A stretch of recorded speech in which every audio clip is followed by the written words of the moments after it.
আসসালামু আলাইকুম। তো সো গাইস, আমরা এসে গিয়েছি একটা ফল দোকানে। তো আমরা চিন্তাভাবনা করেছি যে বর্তমান মাহে রমজান চলছে, আমরা কিছু ব্যক্তিকে এই রমজানের ইফতারের বন্দোবস্ত করেছি। তার জন্য আজকে আমরা এই দোকানে চলে এসেছি।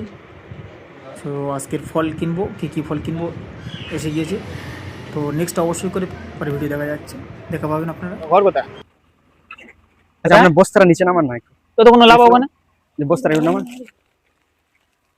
আচ্ছা, রোজা রেখেছেন আপনি? যাক মাশাআল্লাহ। সবকটা রোজা করছেন? আপনার বাড়ি কোথায়? আচ্ছা আচ্ছা, আমাদের তরফ থেকে অ্যাকচুয়ালি আমি আর ডাক্তারবাবু আজকের বের হয়েছিলাম একটু মানে কিছু উপহার দেওয়ার জন্য, সবাইকে কম বেশি দিচ্ছি। তো আপনার সঙ্গে দেখা হলো, যে আমরা চিন্তা ভাবনা করলাম যে আপনাকেও একটু দেওয়া যাক। তো আমরা তাকেও দেন, যতটুকু মোটামুটি আমাদের দিক থেকে সমর্থ হয়েছে আপনাকে দিলাম। দোয়া করবেন আমাদের জন্য।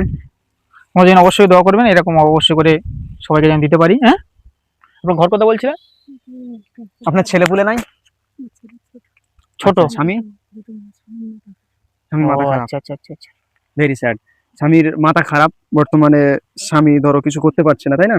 তাহলে সংসারটা চালাচ্ছে কে? আপনি তুলে চালান, তাই তো? আচ্ছা, তাহলে এইভাবে চলতে থাকলে তাহলে হবে না। ছেলে বলতে গেলে আপনার ছেলে কটা মেয়ে কটা?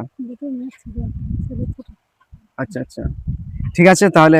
আপনি ভালো থাকবেন। আর সবচেয়ে বড় কথা হচ্ছে, আমি চাইবো যারা কন্টেন্ট ক্রিয়েটার আছে বা যারা ভিডিও করে, এইরকম মানুষদেরকে একটু হেল্প করবেন। এই রমজান মাসে এই রোদের বেলা উনি চাল তুলছে, একটু একটু কাছে নিয়ে আসো, এটা দেখো না। রোজা করতে করতে চাল চলছে, উনি রোজা করতে করতে রোদের বেলা এই চাল তুলছে। আর সবচেয়ে বড় কথা হচ্ছে ওনার কোনো ছেলে নেই, ওনার স্বামীরও মাথা খারাপ। তাহলে ছেলে আছে তো, বাচ্চা ছোট। হ্যাঁ, ছেলে আছে, বাচ্চা তার তো খাটার মতো নেই। আর স্বামীরও মাথা খারাপ, সেক্ষেত্রে উনি নিজেই সংসার চালায়, তাই না? আপনি নিজেই চালান, তাই তো? তো ওনার কষ্টটা বুঝতে পারছেন। আপনার ভিডিওটা দেখবেন, লাইক কমেন্ট শেয়ার করবেন, যেন আমরা এরকম মানুষদেরকে আরো হেল্প করতে পারি। আপনাদের একটা শেয়ার হলেও আমাদের জন্য অনেক বড় একটা প্রদান হয়ে দাঁড়াবে। তাই আমরা এইসব মানুষের পাশে দাঁড়ানোর জন্য চেষ্টা করবো ইনশাল্লাহ।